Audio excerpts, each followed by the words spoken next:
Hola, ¿qué tal? Bienvenido a un nuevo video. En esta ocasión te voy a compartir un término que me parece muy interesante y se llama disonancia cognitiva. Y es un término psicológico que se refiere a una incomodidad mental que resulta de mantener o de tener al mismo tiempo dos pensamientos o dos ideas o creencias que conflictúan entre sí. Ya sea, pueden ser ideas, pueden ser valores, pueden ser actitudes. Y la gente tiende a buscar consistencia en sus actitudes y sus percepciones. Entonces, ese conflicto entre estas dos cosas hace que pues nos sintamos incómodos sintamos culpa o vergüenza. Y bueno, esta inconsistencia entre lo que la gente piensa o cree y cómo se comporta, pues los motiva a tomar acciones que les ayuden a minimizar esos sentimientos de incomodidad.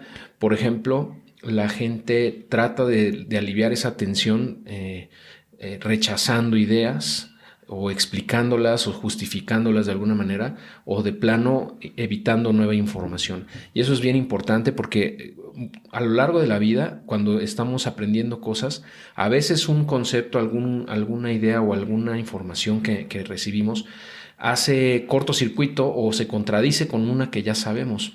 Y ahí es donde entramos en una disonancia cognitiva. Y entonces ahí hay de dos sopas, ¿no? O aceptas ese nuevo conocimiento, lo absorbes y lo asimilas y cambias la forma de pensar de la otra idea, o sea, como que ajustas tu estructura mental, tus pensamientos, tus creencias para adoptar esa nueva información, o bien de plano rechazas esa nueva información y te quedas con lo que ya tenías. Ese sentimiento de incomodidad es muy normal y nada más hay que tener cuidado porque muchas veces evitamos aprender cosas nuevas, evitamos nuevo conocimiento porque nos causa ruido o nos hace sentir incómodos porque va en contra o no cuadra con otras cosas que creemos o que pensamos de antes, ¿no? De tiempo atrás. Entonces, eso es, desde mi punto de vista, importante tenerlo claro. O sea, cuando sintamos esa incomodidad y estar conscientes de que existe esa disonancia cognitiva, ¿no? Y evitar nada más rechazar las cosas nuevas o nueva información nada más porque se siente incómodo, ¿no? Sino darle la oportunidad de entenderla, de razonarla y de si realmente es algo en lo que debemos de comenzar a creer o adoptar en nuestra vida, pues abrazarlo, ¿no? Incluso si eso contradice o va en contra de otras cosas que pensábamos, ¿no? Entonces tendríamos que voltear y ajustar esas creencias o esos valores o esas actitudes que teníamos anteriormente. Y el grado de disonancia que puede tener la gente o que podemos experimentar todos va a depender de algunos factores, incluyendo qué tan alto o qué tanto valoramos cierto pensamiento o cierta creencia en particular. Por ejemplo, los conocimientos que son muy personales o, por ejemplo, nuestra imagen, o sea, la imagen que tenemos de nosotros mismos, mejor dicho, es algo que tenemos en alta valía, ¿no? Todos nosotros. O sea, tenemos una imagen de nosotros mismos que nos cuesta muchas veces cambiar. Y cuando hay nueva información o cuando aprendemos cosas nuevas que van en contra o se contradicen con ciertas formas de nosotros mismos que asumimos ya como propias, es donde pues causa mucho ruido muchas veces, ¿no? Por ejemplo, si a ti no te gusta hablar en público, pero estás aprendiendo cómo ser un mejor orador, y ahí va a haber una disonancia cognitiva, porque a lo mejor te van a decir, ¿sabes qué? Es que tu lenguaje corporal no es correcto, porque no tienes que mover las manos de manera tal o cual, o tienes que mirar a la gente a los ojos, y a lo mejor eso es algo que a ti pues nunca te enseñaron o no forma parte de tu naturaleza, entre comillas, ¿no? De la forma en la que tú normalmente te desenvuelves. Entonces tienes que salir de esa zona de confort para aprender esos nuevos conceptos o tomar esas nuevas actitudes y de esa forma, de alguna manera, desechar algunas ideas preconcebidas que tú tenías, ¿no? Ese es un ejemplo nada más de cómo podrías encontrar esa disonancia cognitiva.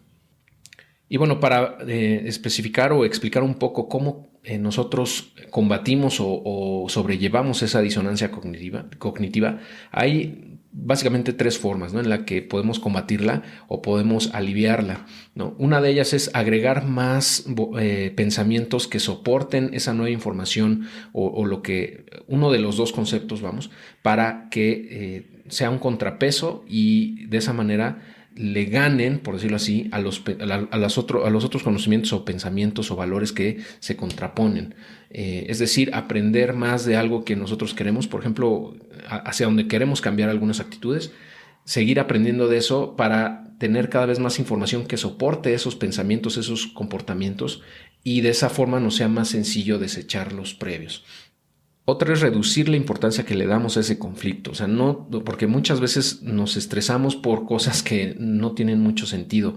Entonces, también hay que poner las cosas en perspectiva, ¿no? Y no clavarnos tanto. A veces tenemos con ideas que se contraponen, pero pues es parte de nuestra naturaleza, ¿no? Y bueno, si no le das tanta importancia a eso, pues no te va a causar tanto ruido, ¿no? Ahora, si aún así te sigue incomodando, entonces puedes regresar al punto anterior en donde necesitarías agregar mayor información o sea, más conceptos, etcétera, que soporten uno de los dos pensamientos o ideas que están en conflicto para que rebase o supere la otra, ¿no? Y por último, pues de plano, una forma de librarte de esa disonancia cognitiva es cambiar la forma en la que piensas. Y eso yo creo que es algo muy padre cuando encuentras información nueva, cuando aprendes nuevos conceptos, cuando te das cuenta de algunas cosas que antes desconocías, que van en contra de lo que tú pensabas. Cuando abrazas esa nueva información, la absorbes y te das cuenta que es mejor esas creencias o esas ideas son superiores a las que tú tenías, o sea, es una forma mejorada, digamos, de otros conceptos que tú traías, los puedes sobreescribir, o sea, puedes cambiar la manera en la que piensas, de alguna manera eso te va a librar de esa disonancia cognitiva, ¿no? O sea, tal cual es cambiar los conceptos cognitivos o las ideas para que de esa manera se reduzca o se elimine esa disonancia. Aunque esto es claramente difícil, sobre todo cuando ya son pensamientos o ideas o creencias muy arraigadas en nosotros mismos, por ejemplo, cuestiones religiosas o políticas, ¿no? Y por eso es tan difícil cambiar en ese sentido, ¿no? En esas formas de pensamiento, ya que las tenemos muy, muy metidas dentro de nosotros. Pero siempre, desde mi punto de vista, tenemos que estar abiertos a nueva información, a nuevos conceptos, aun cuando eso nos cause incomodidad, aun cuando eso nos genere esa disonancia cognitiva. Desde mi punto de vista es bueno sentir esa incomodidad porque quiere decir que estamos exponiéndonos a nueva información, ¿no? Y que de alguna manera estamos forzándonos a ir más allá de lo que ya sabemos y aprender nuevas cosas y eventualmente quizá incluso cambiar nuestros pensamientos para bien en algunas zonas o en algunas partes de nuestra vida, ¿no? Y eso yo creo que es importante siempre, ya que forma parte del desarrollo personal, ¿no? Como te he dicho, el constante aprendizaje, la mejora continua en todo lo que hacemos y forma parte de alguien que realmente está preocupado, está ocupado y está trabajando en su desarrollo personal. ¿Sale? Entonces, bueno, eso era lo que te quería compartir con respecto a la disonancia cognitiva. Espero que te resulte muy útil y nos escuchamos muy pronto.